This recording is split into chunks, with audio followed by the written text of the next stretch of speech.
I believe we have taken enough from the two respective agencies that honorably came to honor the summons of the Nigeria's parliament. I would like to, while thanking my honorable colleagues for being patient with us throughout the beginning until now of this exercise, I will also want to, on behalf of the committee and the National Assembly, thank you so much, Accountant General of the Federation, the DMO, for finding time to come here and answer the call of the House of the Nigerian people. I believe you have done enough, and the committee will go ahead and study the presentations you gave us now.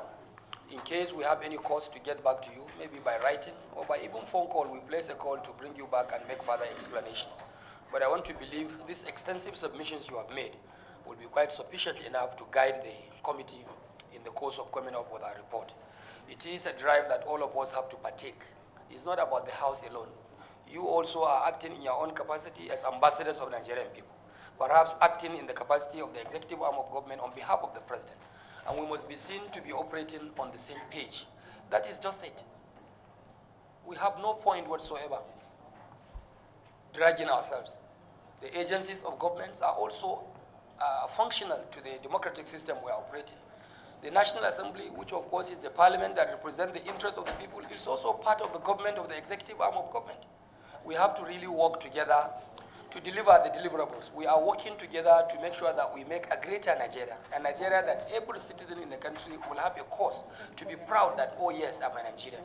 But a situation like this, especially in this subsector, the power subsector of our economy, which has been bedeviled with a lot of problems, we just cannot continue the way we are going. We have privatized, and we have seen cases of other nations who have successfully privatized. It yielded results, using perhaps much limited amount of resources than the one we are injecting in the system here. So I don't see any reason why we will operate a system that worked elsewhere with even more amount of resources injected into the system, but yet we don't enjoy positive results that other nations are enjoying. That is just the problem. And I believe with the coming up of this committee on board and the commitment of the Nigeria's House of Representatives, the House of the People, we will unveil some of these problems and will come up with solutions that will provide final platform where the power sector will begin to really impact on the economy of the country, so that some of these problems we have, insurgency, joblessness among youth, I believe if we can address this sector, so many of these things will be resolved. I thank you so much for finding time to partake with us. I thank you so much for being so patriotic to come and identify with this institution, especially the Accountant General, who had placed on record that he has records of consistent respect and regard for this institution. And some of my colleagues here have attested to that. Of course, by your submission, like I've said, every one of us agreed that we have taken your apology in good faith, and we believe you only had a reason why you could not turn out the other time. DGDMO also has been very patient with us. She came the last time. She has not had the time to present her submissions. She came back again, and she has made a very successful and very patient submissions. Even when you had a lot of questions to answer, yes, you proved to be a patient lady, an organized lady, coordinated, and you took all the questions and gave us the needed answer. May God bless you, bless your respective organizations, and bless the Federal Republic of Nigeria. I think on this note, I think we will draw the curtain. I think on behalf of members of the committee and on behalf of the House, I would like to adjourn this sitting sine die.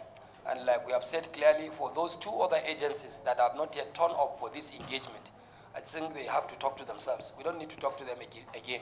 Should talk to themselves and actually come up to honor the parliament. We are operating a democracy, so the rules of the game must be respected. NBET, which is an agency of government also, through which most of the financing, releases of funds, payments, invoices are paid through this agency, NBET, has also consistently didn't turn up. The CBN didn't turn up, and no submissions were given by them. So on this note, I still want to emphasize that these two other key agencies that are relevant to the work we are doing should have to come before this committee at an appropriate time. We will give them the last chance. Indeed, the last chance. And we are doing that because I believe that these are very critical agencies. They may as well be engaged usefully somewhere. But I don't think no other engagement could, for whatever reason, be over and above the call of the people of the country. What we do here as an institution is we are holding brief for the people of Nigeria.